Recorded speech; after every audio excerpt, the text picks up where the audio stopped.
Hey there, welcome to Rank Centrifuge. Today I'm going to be talking about Toradora. Alright, let's get into it. This episode begins with us meeting our two main characters. The boy is Ryuji and the girl is Taiga. They have a romantic dual monologue over the first few scenes. It basically says that there's this mysterious thing that can't be seen, but that only makes it more special. If people could see it, there would be a lot of people wanting to have it. One day, someone will find it, and whoever does was the one who was supposed to, because that's the way it's meant to be. Whatever that could mean. Anyway, Ryuji is trying to make his hair look like a model in a magazine, RIP his self-esteem because that's not going to work, and then he gets mad when he sees mold growing on his place. While he's doing all that, Taiga is just waking up, and she sneezes because of dust. Nope, it's probably mold, and she should go to a doctor and clean her nasty apartment with a mask on. We get back to Ryuji talking to himself about using a special technique to clean off the mold, and if this were almost any other anime, I might have just believed it. He's getting ready for his first day of school, and while he's complaining about the new apartment complex giving them house mold, his mom says he looks more like his late father every day. It bothers him, and he thinks about it on his way to school. We get to see why it bothers him when someone bumps into him. Not only does the guy apologize, but he and his friend give Ryuji their wallets.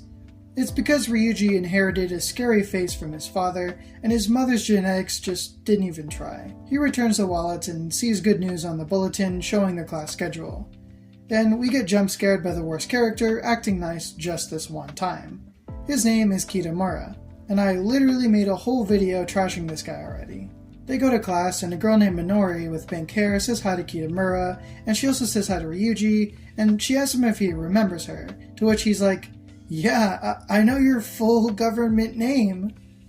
Thankfully for his sake, she is endeared by it, and then she leaves. He also leaves to use the bathroom, and all he has to do is walk and look where he's going. But he fails. A for effort? He bumps into another familiar face, Taiga. He doesn't know her yet, so he says something stupid and she punches him in the face. He's super emo in class about it later, and then he sees that Minori and Taiga are good friends. Later, he rushes to grab his stuff to leave to catch his sale at the grocery store, and he enters to find the chairs are a little jumpy. Just kidding. It's Taiga. After she roly-polies herself out of that locker thing, Ryuji decides to just grab his bag and go. Some shenanigans occur, and Taiga leaves because she's mad that Ryuji won't give her his bag. Wonder why she did that.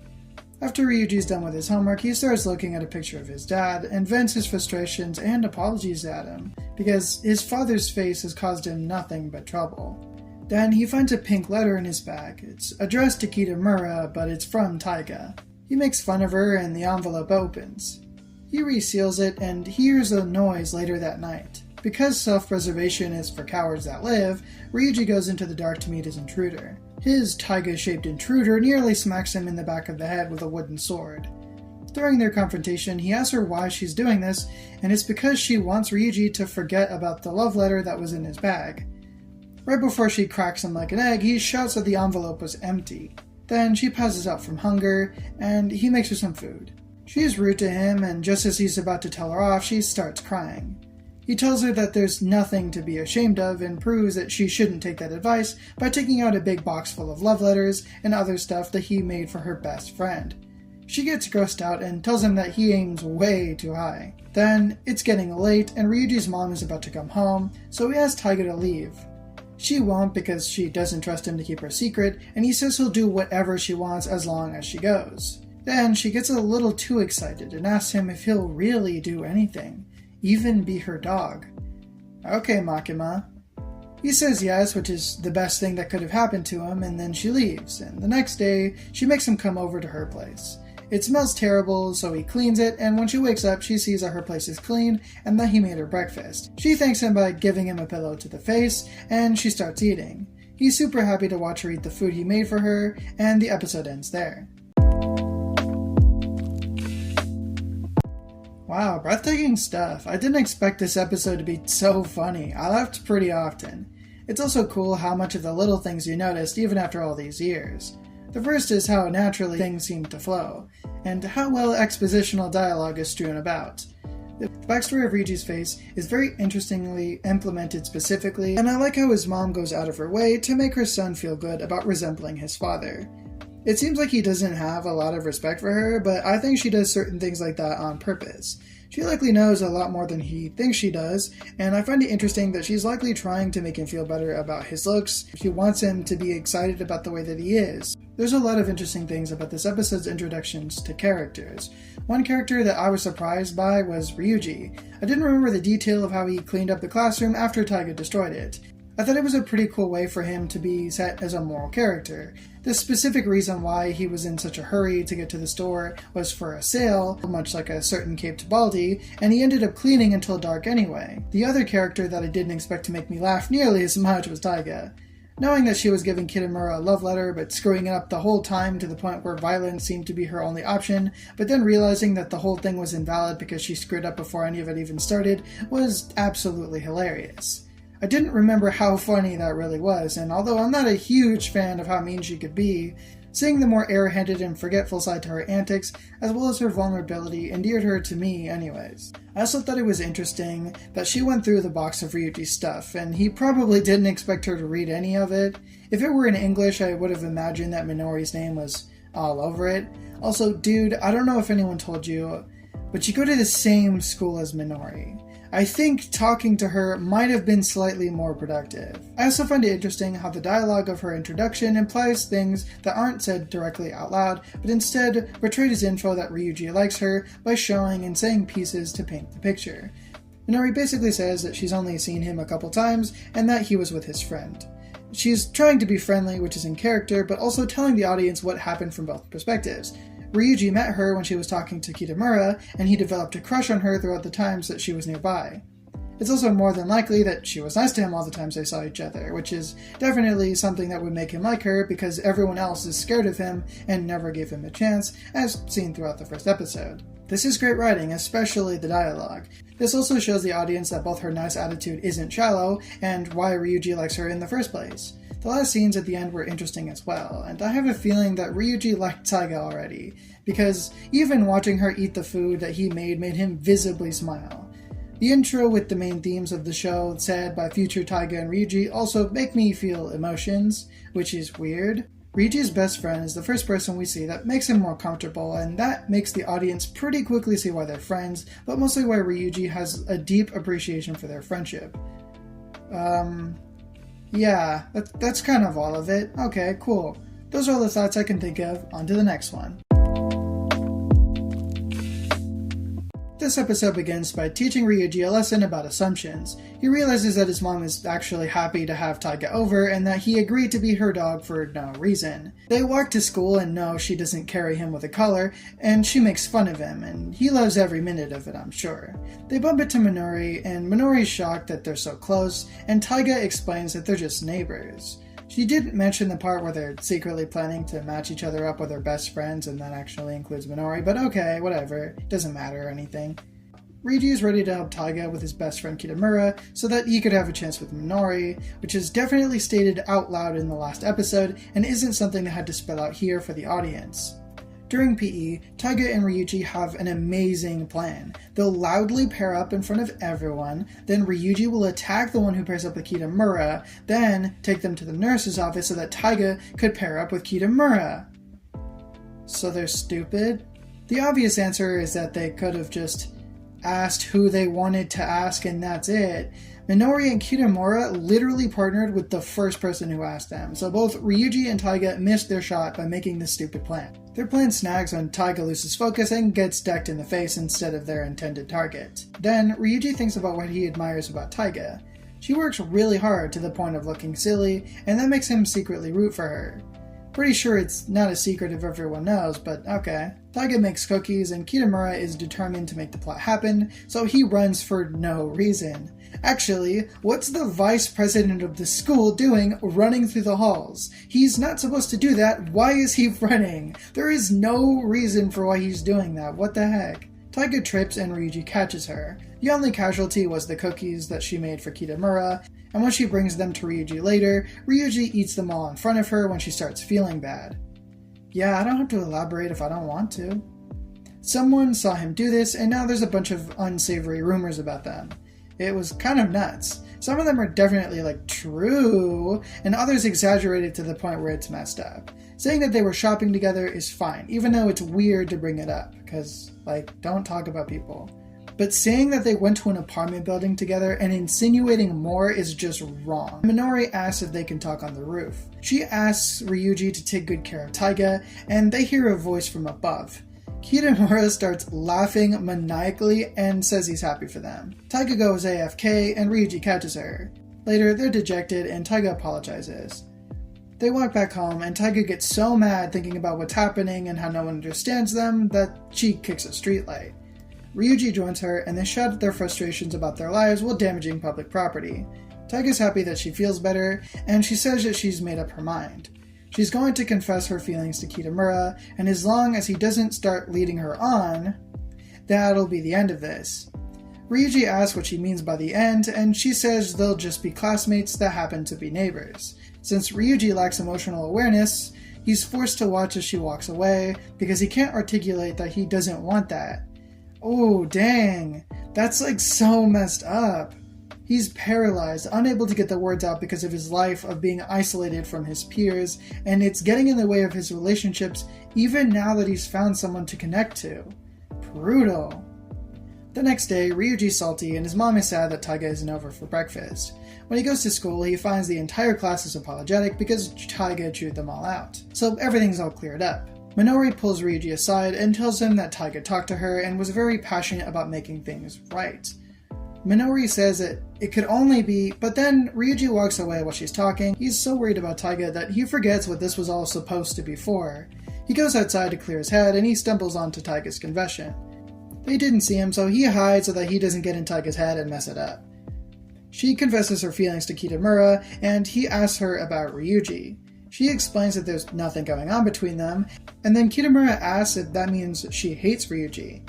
That line sucks because it's only there to distract Taiga and makes Kitamura look like a jerk. There's no logical reason for him to ask that question other than to get in her head. That sucks. She gets sidetracked and starts talking about Ryuji, but brings it back to her confession. Kitamura says that, he gets it, and that Ryuji's an awesome guy, and that means that she's an awesome girl herself. Great. Then he says that they'll be friends. It seems like a pretty straightforward rejection, but he never said no in any real way that counts. And his future behavior does not help. The bell rings, he leaves, and she's just standing there. Ryuji pulls a "Gonna cry?" and she's surprised to see him. She doesn't want him around her because people will start getting the wrong idea, and he tells her that he's a dragon. Alright, it's a metaphor for their relationship. She's convinced and they walk off because Taiga wants to start planning their next move, since she hasn't given up on Kitamura. And that's exactly why rejections need to be conclusive and not confusing. I've slightly let go of my hatred for Kitamura because the narrative won't let him reject her, even though that's actually what he probably would have done in this situation. But that also means that he looks terrible. Not to mention, he does more bad stuff later. Ryuji did want to butt in and say that she should give up on Kitamura, probably because he wanted to say that they should be together, but he can't explain why, and unfortunately, Taiga didn't even let him say anything about it. She kind of just interrupted him and he never got to finish what he was saying. Kind of a bummer that if Ryuji didn't have such a hard, isolated life so far, that he would have been able to verbalize his feelings and stop the problems from forming around him. Oh, that's so sad. Another interesting thing I noticed about this episode is the use of visual metaphors that enhance the story. When Taiga carries the bag that Ryuji gave her, it symbolizes that she's carrying a part of him with her, or it represents her being accepting of their relationship, depending on how you read it. They introduce it with a close-up that non-verbally tells the audience that the lunchbox comes from Ryuji, then acknowledge it in the dialogue. During the low point of the episode, she drops it and leaves it with Ryuji, symbolizing that she is leaving him behind. Ryuji and Taiga walk to school, Taiga yawns, and Ryuji lectures her about laundry, and she yells at him. I guess he wanted to hit his getting yelled at quota early. They hear Minori's chant, and she gets ready to bat. Her teammates call her captain, and Ryuji watches with Taiga. He thinks creepy things and blushes. Taiga gets mad and pokes his eyes. Kitamura talks to Minori about joint practice, and they see that Ryuji and Taiga are fighting, but Kitamura says that you don't have to be in a club to get your exercise in. It's so weird. He's the biggest wrench in their relationship right now. Minori looks at them, agrees, and smiles.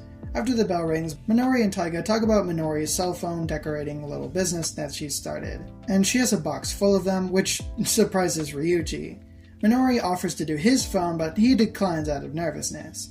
Later, he thinks about Minori and about her cell phone business while he's cooking, and Taiga asks Ryuji about dinner, but he keeps thinking about Minori, so she kicks him in the gut. The rice cooker's broke, so they had to go out for dinner, and Taiga says that he'll be grateful in a minute. Minori serves them ice cream for free. She's the best kind of friend and deserves just as much, if not more, free ice cream for her efforts. She offers to get Ryuji fries, but he declines again. I guess she's not yelling at him enough? I don't know. They talk about how she has a lot of different jobs, but she does it because she has the time. She's just built different. Okay, I kind of disagree, but that's in my Minori video. You don't have to worry about that. Minori brings up that Taiga and Ryuji got close, and Taiga glares at her. Seriously, it's been one episode. Come on, Minori, wait a little bit longer.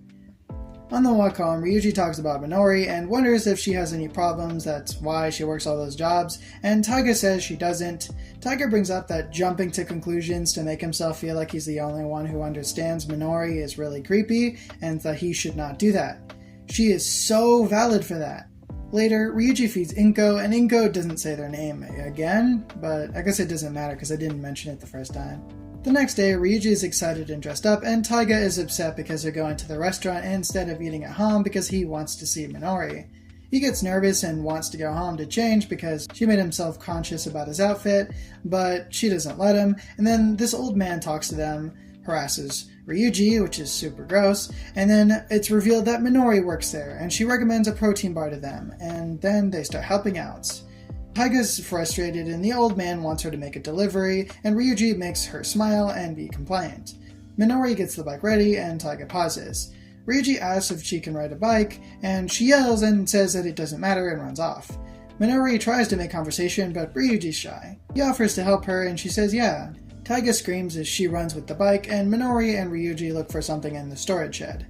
Minori mentions that the shed is far away from anything, and how it would be like being stranded if they got locked in, and then the old man locks them in and walks off.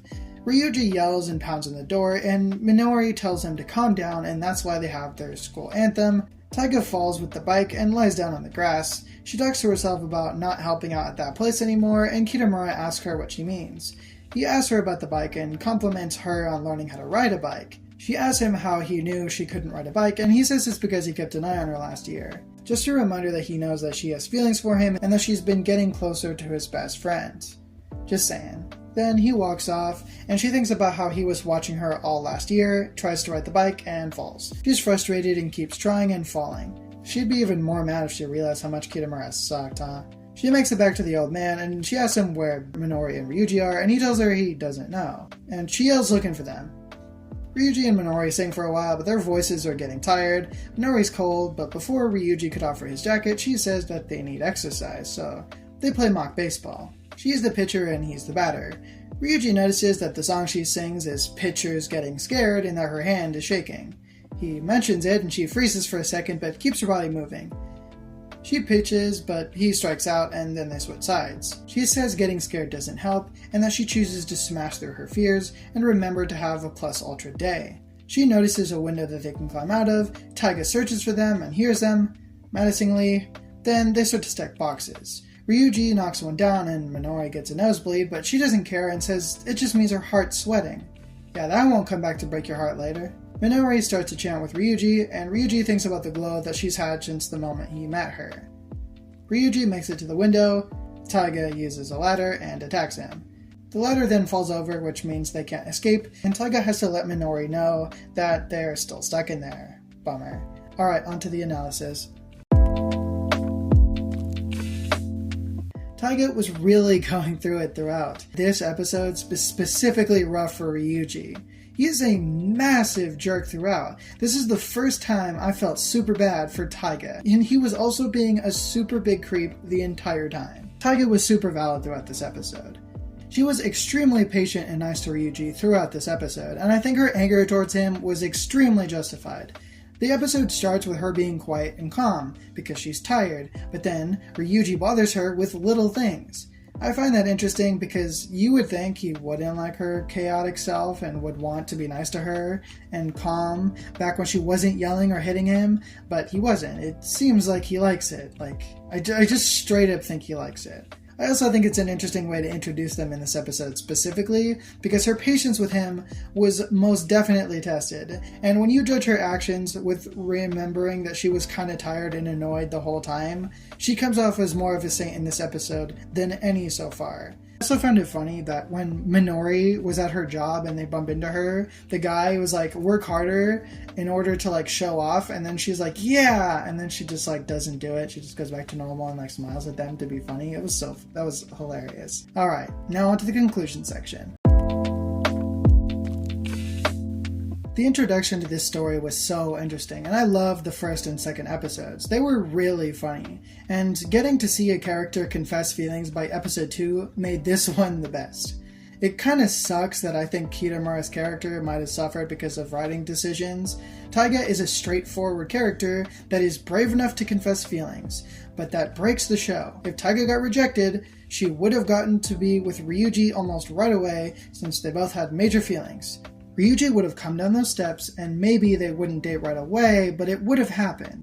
But because the show would be over by episode 3 or 4, Kitamura couldn't reject Taiga. Instead, they had him pull the whole I totally get it thing. He doesn't. He knows that she has feelings for Ryuji, but her feelings for him are valid too. Taiga has a crush on him for a hot minute, and she had every right to get an answer, which is what makes the result so sad. Kitamura couldn't just reject her or the series would be over, but he couldn't say yes because he isn't actually interested. So they had to give him a weird middle ground, which results in the character we know today. The one who's leading on Taiga. Crazy stuff. I also found it interesting that the little reasons why Ryuji didn't just confess. It's because he isn't emotionally intelligent. He almost figures out his feelings a few times, actually, but then things get in the way. He just can't do it, and that's so sad to see. When Taiga interrupted him when he was going to suggest stop pursuing Kitamura, she dropped that she wasn't giving up, and he wanted to say please don't, but she told him that he had to be by her side, so he just didn't say anything. Brutal. It's gonna be fun covering the rest of the series.